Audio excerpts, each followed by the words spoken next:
Everything was lost, but there was more freedom here. And right now, our wealth in this country has all been based on debt, and it is being liquidated. And if all our wealth is liquidated, but if we have that one thing left, liberty, and be allowed to go back to work, have our property protected, have a sound currency, have the contracts protected, believe me, it would be a short period of time till we'll all be back on our feet again.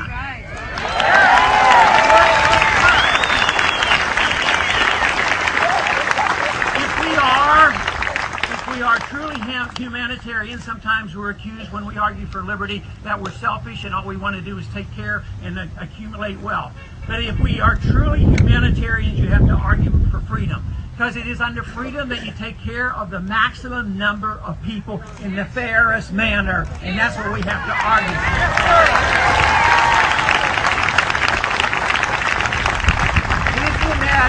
It is that free society that we have been given and that we are liable to lose if we don't do something. Not only does it produce the greatest amount of prosperity for us all, but it also does something else, which is to me very important. Even if it didn't produce the greatest amount of prosperity, which I'm convinced it would and does, I would still want my liberties. Because when you get your freedoms, what happens is it releases the creative energy that is within each and every one of us. And then that allows us to strive for our self-excellence and our goals in life. If we have your freedoms, you can do that. If you're in a slave camp, it's very difficult to develop your excellence and promote your qualifications and all that you want to do in life. That is what the goal should be. Liberty is the answer. Not the welfare state, not the warfare state. We are not to be the policemen of the world draining our resources.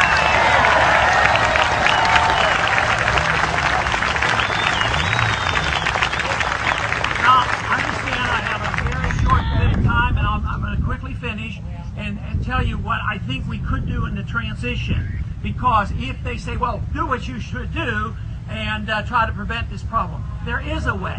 Right now we're going in the wrong direction. We spent too much, we borrowed too much, we printed too much, we regulated too much.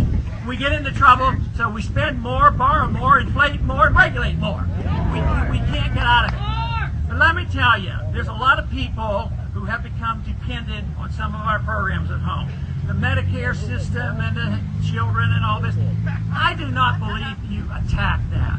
But we spend $1 trillion a year marching around the world, getting ourselves into trouble and getting our people killed and killing other people.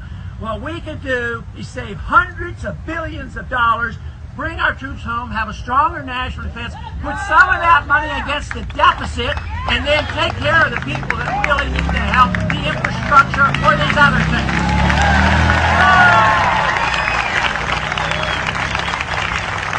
But unfortunately, the transition is not going to be allowed to us, most likely. So I suspect that now that the financial house of cards has collapsed, the foundation, which is the dollar, is only sand, and it will be destroyed. And everything that we're doing in Washington, we're destroying the dollar. When the dollar collapses, believe me, you'll want to know where your friends are, because we will have a struggle, and we will have to answer the very important question: what should the role of government be? And it's not the nanny state, it's the protection of liberty. Thank you very much.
Go off of murdering people and stealing property.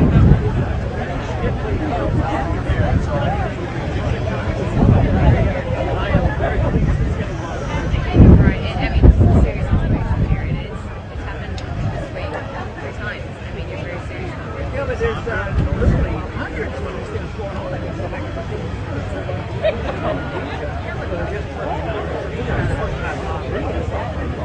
But it's partially reflecting of our policy because we've been involved in that Civil War since Clinton went in there. And so we have big factions. We set Ethiopians in there. There's reasons I didn't mind. They're really this is so this is the way they fund themselves. And I think it'd be I Sarah Martin spoke about it. I want to talk to you. Thank you. Thank you.